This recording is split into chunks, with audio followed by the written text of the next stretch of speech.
অসমীয়া আমাক তুমি জাগত দিয়া লাগে আমি অসমীয়া হলে আমি অসমীয়া আমাক তুমি জাগত দিয়া লাগে। নমস্কাৰ, মই তাই কৈছোঁ সময়ৰ লগতে বাটো কেইবাটাও পান্ত বৰ্ণাংগৰ খবৰ বৰ্ণিত চাবলৈ হ'লে আমাৰ চেনেলটো ছাবস্ক্ৰাইব কৰি ভিডিঅ'টো লাইক কৰি ভিডিঅ'টো শ্বেয়াৰ কৰি দিব আগলৈ আৰু কমেণ্টত জনাই যাব আপোনালোকৰ মতামত। 2026 বৰ্ষৰ মুখ্যমন্ত্ৰী হিচাপে কাক বিচাৰে আপোনালোকৰ মতামত কমেণ্টত জনাই যাব। মুখ্যমন্ত্ৰী হিমন্ত বিশ্ব শৰ্মা নে গৌৰৱ গগৈক বিচাৰে? অসমৰ ভৱিষ্যত কাৰ হাতত যাব এইবাৰ 2026 বৰ্ষত? অসমৰ ৰাজনীতিৰ সবতকৈ ডাঙৰ খৰখন কাউণ্টডাউন আৰম্ভ হৈছে এই মুহূৰ্তে।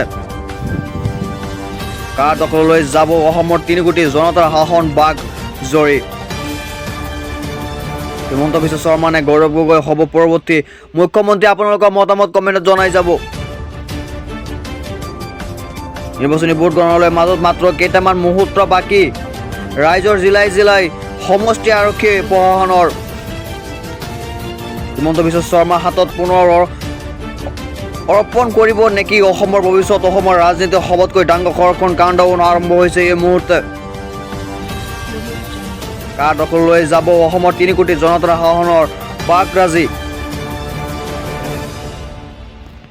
এই মুহূৰ্তে আহিছে অসমৰ লগতে বাটো কেইবাটাও প্ৰান্ত ডাঙৰ খবৰ চাই থাকক আমাৰ প্ৰতিবেদন। হিমন্ত বিশ্ব শৰ্মা নে গৌৰৱ গগৈ হ'ব পৰৱৰ্তী মুখ্যমন্ত্ৰী? আপোনালোকে কাক বিচাৰে?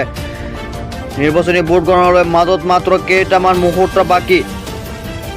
ৰাজ্যৰ জিলাই জিলাই সমষ্টি আৰক্ষী প্ৰশাসনৰ এতিয়া সম্পৰ্কে ক'বলৈ মত দিবলৈ ওলাইছে আটাইতকৈ ডাঙৰ খবৰ।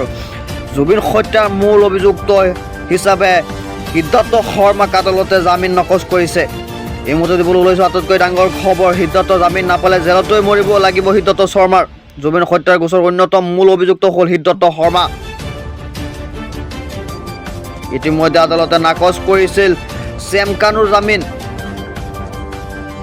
জামিন নাপালে জেললৈ হ'ব সিদ্ধাৰ্থ হে ঠিকানা বুলি মন্তব্য কৰিলে আদালতে। কেইটামান ঘণ্টাৰ পাছতে চূড়ান্ত ৰায় দিয়া বিষয়ে আদালতে জুবিন হত্যাৰ গোচৰৰ অন্যতম মূল অভিযুক্ত সিদ্ধাৰ্থ শৰ্মাক ইতিমধ্যে আদালতে নাকচ কৰিছে চেম কানুৰ জামিনৰ ৰায়দান।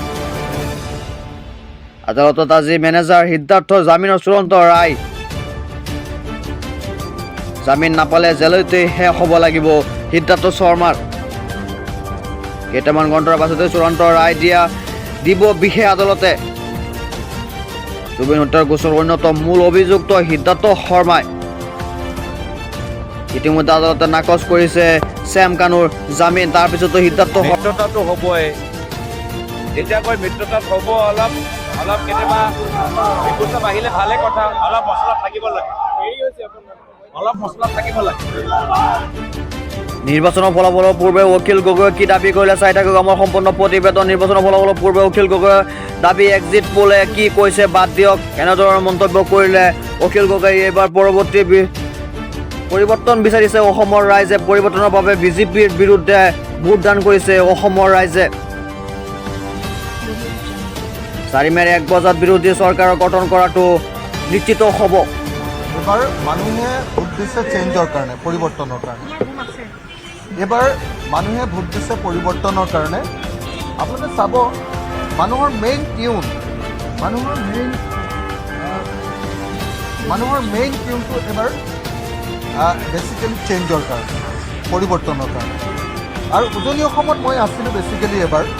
আৰু উজনি অসমৰ গাঁৱে গাঁৱে ঘৰে ঘৰে এটাই কথা যে এইবাৰ আমি বিজেপিক হৰুৱাম। গতিকে মানুহে চেঞ্জ বিচাৰিছে। আপোনালোকে যিয়ে এক্সিট পোল নিদিয়ক লাগিলে কিয়, নেশ্যনেল মিডিয়াবিলাকে যিয়ে এক্সিট পোল নিদিয়ক লাগিলে কিয়, মই কনফাৰ্ম আপোনালোকে 1 বজাত আমাৰ কাউণ্টিঙৰ দিনা 1 বজাত গম পাব যে চৰকাৰ বিৰোধী পক্ষৰ হ'ব। মই অন্ততঃ কনফিডেণ্ট। মই 1993 চনৰ পৰা অসমৰ মানুহৰ লগত কাম কৰিছোঁ। 2003 চনৰ পৰা মই অল টাইম ৰাইজৰ লগত কাম কৰোঁ। গতিকে মানুহৰ পাল্ছ, মানুহৰ হৃদস্পন্দন, ৰাইজৰ হৃদস্পন্দন মই বুজি পাওঁ বুলি ভাবোঁ। আৰু সেইকাৰণে মোৰ দীৰ্ঘদিনীয়া অভিজ্ঞতাৰ ফলস্বৰূপে মই আপোনালোকক ক'ব খুজিছোঁ যে এইবাৰ বিজেপি চৰকাৰৰ বিৰুদ্ধে মানুহে ভোট দিছে আৰু এইবাৰ আমি বিজেপিক হৰুৱাম। চৰকাৰ 70+ সিটেৰে বিৰোধীয়ে গঠন কৰিব। আৰু যদি বিৰোধীয়ে গঠন কৰিব নোৱাৰে টেকনিকেল কাৰণত, আমাৰ প্ৰচাৰ অলপ কম হ'ল, আমি একেলগে প্ৰচাৰ কৰিবলৈ সময় অলপ কম পালোঁ।